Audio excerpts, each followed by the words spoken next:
Non teaching contract employees ఉన్నంత వరకు Osmania university చరిత్రం నిలిచిపోవాలి అనేది ఒకటే ఆలోచిస్తున్నారే తప్ప ఇక్కడ మేము ఎంత శ్రమ దోపిడికి గురి అవుతున్నాము అనేది ఎవరు పట్టించుకోవట్లేదు. గత ప్రభుత్వం, ఇప్పుడున్న ప్రభుత్వం నాకు తెలిసి ప్రజాపాలన అనేది ఒకటే మాట అంటున్నారు కదా. ఎస్, అదే ప్రజాపాలన ముంగటనే అదే ఉస్మానియా యూనివర్సిటీ ఆర్ట్స్ కాలేజ్ ముందే మేము నాన్ టీచింగ్ కాంట్రాక్ట్ ఎంప్లాయీస్ అందరం కలిసి ఒకే మాట అడుగుతున్నాం, మమ్మల్ని పర్మనెంట్ చెయ్యండి, మమ్మల్ని పర్మనెంట్ చేయండి. Non teaching contract Osmania university ఎంప్లాయీస్ని మీరు పర్మనెంట్ చేయాలి అని మన రేవంత్ రెడ్డి గారిని ఒకటే కోరుకుంటున్నాము. ఎందుకంటే ఇక్కడ ఎన్నో సంవత్సరాల నుంచి మేము ఇక్కడ ఈ శ్రమ దోపిడికి గురి అవుతున్నాము.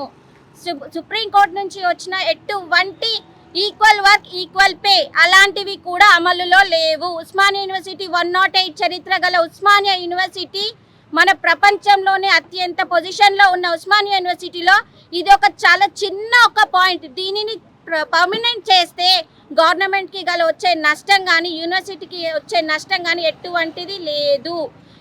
ఇది పర్మనెంట్ చేస్తే మా జీవితాలు, మా ఏమంటారు ఫ్యామిలీస్ బెనిఫిట్స్ అవుతాయి.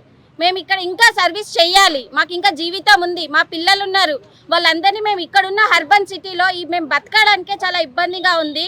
ఈ 20,000 జీవితాలకి మేము ఎలా బతకాలి?